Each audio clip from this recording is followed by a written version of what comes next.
ನಮಸ್ಕಾರ ಸ್ನೇಹಿತರೆ, ಇಂದಿನ ಪಾಡ್ಕಾಸ್ಟ್ಗೆ ಸ್ವಾಗತ. ನಮ್ಮೊಂದಿಗೆ ಇಂದು ಜ್ಯೋತಿಷ್ಯ ತಜ್ಞರಿದ್ದಾರೆ. ಸಾಲಬಾಧೆ, ಆರ್ಥಿಕ ಸಂಕಷ್ಟಗಳು, ಇವೆಲ್ಲದರ ಬಗ್ಗೆ ನಿಮ್ಮ ಪ್ರಶ್ನೆಗಳು, ಅವರ ಉತ್ತರಗಳು. ಶುರು ಮಾಡೋಣ.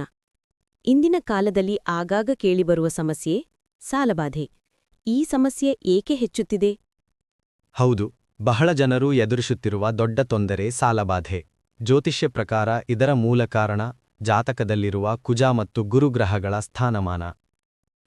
ಎಲ್ಲರಲ್ಲೂ ಕಾರಣ ಒಂದೇ ಇರೋದಿಲ್ಲ, ಆದರೆ 6ನೇ ಮತ್ತು 8ನೇ ಮನೆಯಲ್ಲಿರುವ ಗ್ರಹಗಳು ದೊಡ್ಡ ಪ್ರಭಾವ ಬೀರುತ್ತವೆ. ಕುಜ, ಮಂಗಳ 6ನೇ ಅಥವಾ 8ನೇ ಮನೆಯಲ್ಲಿದ್ದರೆ ಏನು ಸಮಸ್ಯೆಗಳು ಉಂಟಾಗುತ್ತವೆ? ಕುಜ 6ನೇ ಅಥವಾ 8ನೇ ಮನೆಯಲ್ಲಿದ್ದರೆ ಹೆಚ್ಚು ಸಮಸ್ಯೆ ಮನೆ ಮತ್ತು ಆಸ್ತಿ ಕುರಿತಾಗಿ.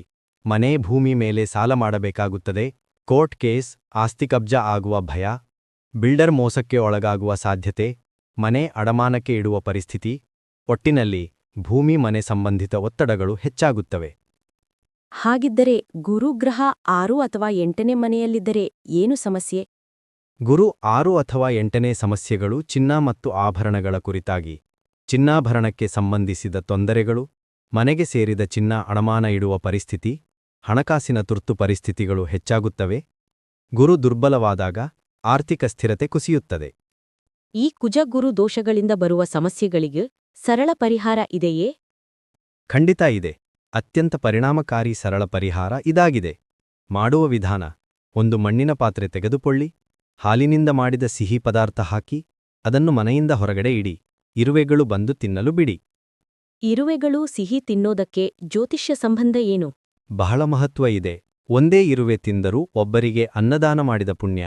ದಿನಕ್ಕೆ 1000ರಿಂದ 10,000 ಇರುವೆಗಳು ತಿಂದರೆ ಸಾವಿರಾರು ಜನರಿಗೆ ಅನ್ನದಾನ ಮಾಡಿದ ಪುಣ್ಯ. ಅನ್ನದಾನ ಮಾಡಿದ ಪುಣ್ಯ = ಗುರುಬಲ ಪ್ಲಸ್ ಕುಜಬಲ. ಈ ಗ್ರಹಬಲ ಹೆಚ್ಚಿದಾಗ ಆರ್ಥಿಕ ಅಡೆತಡೆಗಳು ಸ್ವಯಂ ಕರಗುತ್ತವೆ. ಹಲವರು ಖರ್ಚು ಕಡಿಮೆ ಮಾಡಿದರೆ ಸಮಸ್ಯೆ ಬಗೆಹರಿಯುತ್ತದೆ ಅಂತ ನಂಬ್ತಾರೆ. ಇದು ಸರಿಯೇ? ತಪ್ಪು ನಂಬಿಕೆ.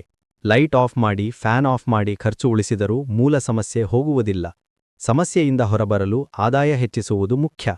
ಪರಿಹಾರ: ಆದಾಯದ ಶಕ್ತಿಯನ್ನು ಹೆಚ್ಚಿಸುವುದು, ಗ್ರಹಬಲವನ್ನು ಸರಿಪಡಿಸುವುದು. ಈ ಪರಿಹಾರದಿಂದ ಫಲ ಯಾವಾಗ ಕಾಣಬಹುದು?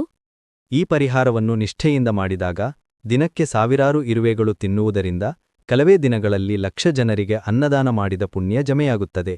ಅದು ಪೂರ್ಣವಾದಾಗ ಸಾಲಬಾಧೆ, ಆರ್ಥಿಕ ತೊಂದರೆ, ಹಣದ ಕೊರತೆಗಳು ನಿಧಾನವಾಗಿ ದೂರವಾಗುತ್ತವೆ. ಈ ಅದ್ಭುತ ಮಾಹಿತಿಯನ್ನು ನಮಗೆ ನೀಡಿದ್ದಕ್ಕಾಗಿ ಧನ್ಯವಾದಗಳು. ಸ್ನೇಹಿತರೆ, ಈ ಪಾಡ್ಕಾಸ್ಟ್ ನಿಮಗೆ ಉಪಯುಕ್ತ ಅನಿಸಿದರೆ ಲೈಕ್ ಮಾಡಿ, ಶೇರ್ ಮಾಡಿ ಮತ್ತು ಸಬ್ಸ್ಕ್ರೈಬ್ ಮಾಡುವುದು ಮರೆಯಬೇಡಿ. ಮುಂದಿನ ಜ್ಯೋತಿಷ್ಯ ಪಾಡ್ಕಾಸ್ಟ್ನಲ್ಲಿ ಮತ್ತೆ ಭೇಟಿಯಾಗೋಣ. ನಮಸ್ಕಾರ.